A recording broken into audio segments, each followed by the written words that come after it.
So you'll see, obviously you got the zip file that I added the Atrium Health, the Atrium Summary. I filed the HIPAA violations folder. That's just a note. And in this video, I'm going to give you kind of a 30,000 foot view of what happens subsequent to November of 19.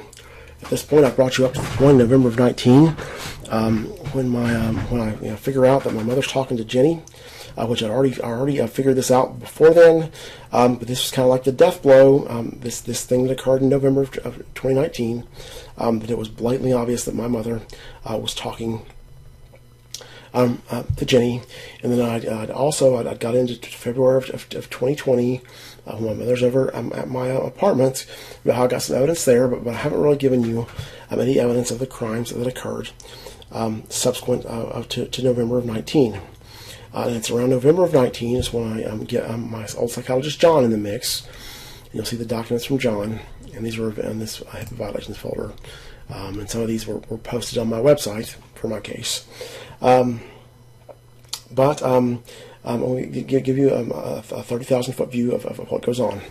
I have a profound post-traumatic stress disorder as of 2019. It starts in April, gets worse in May, and I'm in extremely bad condition for a long time. And Discover Bank sues me in September of 2019.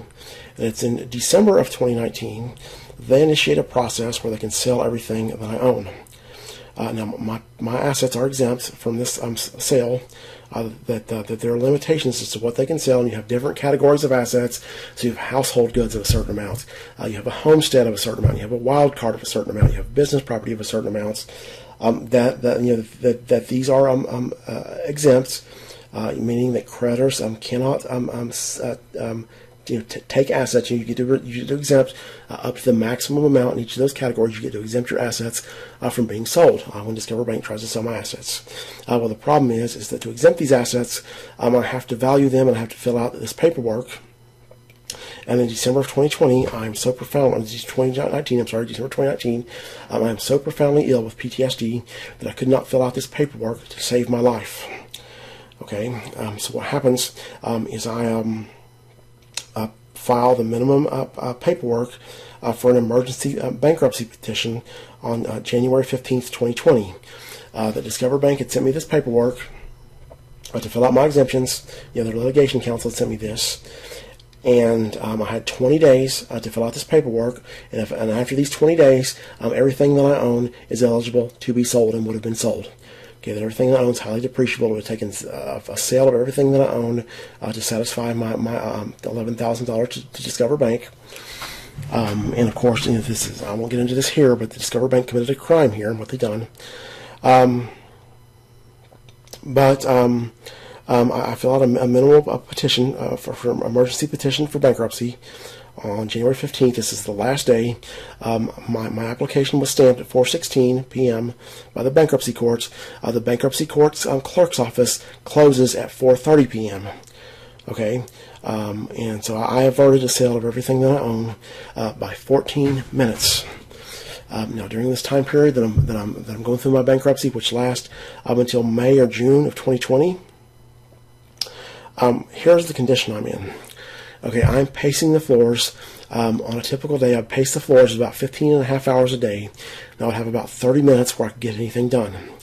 This pacing the floors, this is a symptom of my PTSD, where I have this compulsion to stay busy.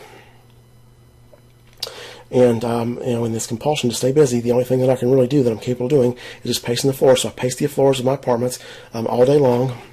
And as I'm pacing, I'm under horrific, terrible pain. And I get hit with these sledgehammer blows of this massive massacre of a shell shock, emotional pain. There would be hostility.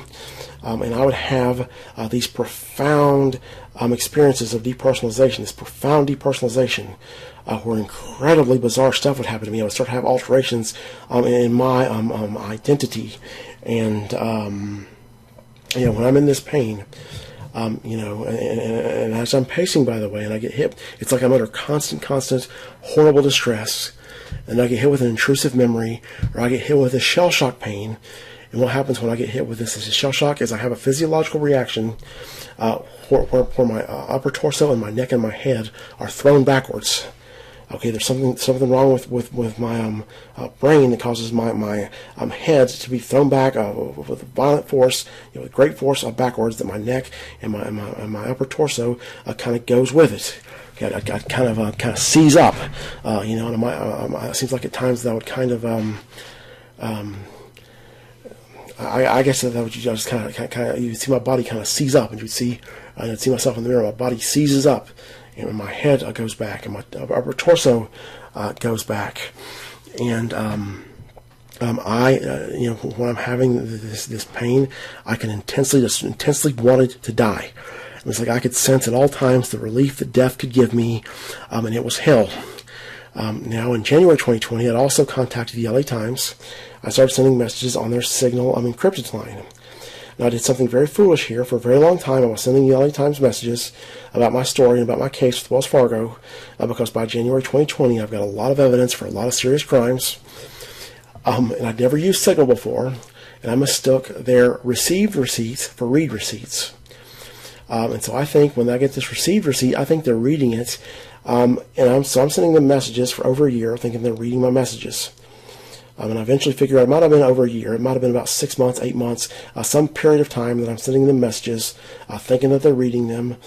Then I figure out that those aren't really read receipts, but I think that, they would have blocked me by now if they weren't reading them. They just got the read receipts turned off. But the point is, at this point, I've got the media involved, even though they weren't even reading my messages. I eventually find out they don't even know that I have no clue that I've got this IM with them. But that's another important element of what happens is I've got the media, and I'm under the impression I've got the media on this. There's going to be a news story, and other folks are also under this impression. The other players that are involved in this whole saga, as we'll get into in further videos, they think that I've got the media involved. Now, what would happen is, I had all this paperwork to do for my bankruptcy that I wasn't able to do. I missed all kinds of deadlines, and this was absolutely a nightmare for me. I had to come in and I turned in my forms. It was about 26 days late. I turned in the rest of my application. So I turned in my emergency petition on January 15th. I missed the deadline for my other schedules, and I had to have a subsequent court hearing. My schedules are due on January 29th. On February 24th, I have a court hearing where I've got to explain why I don't have my schedules. I was in this courtroom screaming and crying, and I'll skip the details. This bankruptcy consumed a lot of my life. Then in March of 2020, I sent the US DOJ a 9-page complaint and a list of the crimes and civil law violations that I've been subjected to. The US DOJ responds that my complaint needs to be more detailed. I also make some complaints to the FBI. I also send HHS OCR a complaint. HHS OCR declines to investigate. I was going to get them to investigate the HIPAA violations. And so that would be my projects for the remainder up until October of 2020, when I submitted my complaint. The US DOJ, they want a more detailed complaint. I'll type in the most detailed complaint they've ever seen in their life. If that's what they want, that's what they get. So I start to work on a complaint. And it's important to note that with this PTSD, as I explained, what would happen is, I would pace the floor 15 and a half hours a day. There'd be some days that I would just pace the floor all day long. That's all I could do for 16 hours a day plus, just pace the floor in this horrific pain. And you might even have consecutive days like that. But then what would happen is, after a period of 2 or 3 weeks of this, I would have a period of a week or so where my symptoms would become much less. And it was during those times that I could get a lot more stuff done. That I might go from having 30 minutes a day to having an hour and a half a day, or 2 hours a day, or 2.5 hours. Okay, and I would be able to get stuff done during those time periods. Then the other thing that I did to be able to get stuff done was I would take extra Adderall. I'm prescribed Adderall for ADHD, and I take at the time I was taking 2 40-milligram tablets. My provider built in about 6 extra every month. So I have 6 extra tablets every month, 4 to 6 extra tablets. and I would be strategic about the days that I would take those, and those would help me get work done. And the work that I had to do is, one, I had to work on my bankruptcy, and that was done again by May or June of 2020. My bankruptcy was over with. I got my debts discharged. I had to file for disability. That was on my to-do list. I had to type my new complaint for the US DOJ. I had a Facebook project that I was working on that I'm going to get into in the next videos concerning a scam that they're running on Facebook. And then I had, after I'd sent the DOJ my complaint, my 9-page complaint, plus I had some 9 pages plus a big list. It was about 2 or 3 pages long of all the crimes I've been subjected to, the crimes and civil law violations. I decided that I was going to make a web portal for the US DOJ where I could organize my evidence, because I had a whole case that I built up. I'd done all this investigation, and I wanted to be respectful of their time. I needed their help very badly, and I thought I'd make things easy on them. And my idea was I have this web portal where I have all my evidence organized. I can make all these evidence analysis videos, all these videos narrating what had occurred. And my thing is I'll send the US DOJ a new complaint. They can get this evidence portal. They can go over my evidence. I had a login for the FBI. I had a login for the DOJ Criminal Division. I had a login for OCR. I had a login for all these people. I was going to appeal OCR's decision. And anything that they needed, I would have this self-contained web portal that has everything about my investigation, and whatever they needed, they could ask me, and I could upload it to my web portal.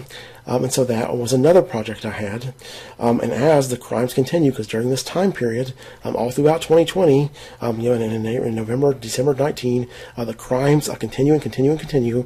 And so I continue to build evidence for the crimes that I continue to be subjected with. And that's what consumed my time up into October 2020. And I'll give you a hint here that there's no relief in sight for me. Okay, that there are some things that happened that were good for me eventually after I sent my complaint to the DOJ, but those things amounted to nothing, there's not a happy ending for me in what occurs. Again, I'm pounded with crime all throughout 2020, and the crime escalates, and more entities jump in the criminal behavior. Okay, jump into the dog pile and pulverize me with crime. And in the next video, we're going to pick up with Wells Fargo's Facebook scam, which occurred around October to November 2019. That's when Wells Fargo's Facebook scam started. And then following that set of videos about the Facebook scam, we'll get to the ongoing healthcare fraud, and we'll introduce the healthcare crimes of Atrium Health, and also the healthcare crimes of some other entities that get involved. And this will progress. I'm leaving you now to give you a broad overview of what happens and this is more about my condition. I've given you some vague details, and just told you that I could continue to be subjected to more crime. We got the Facebook scam, but there are all kinds of crimes that happen in 2020, and so after the Facebook scam, we'll get you up to speed up to October 2020, and then subsequent to that, the crimes go on and on and on and on, at the very least until October of 2021.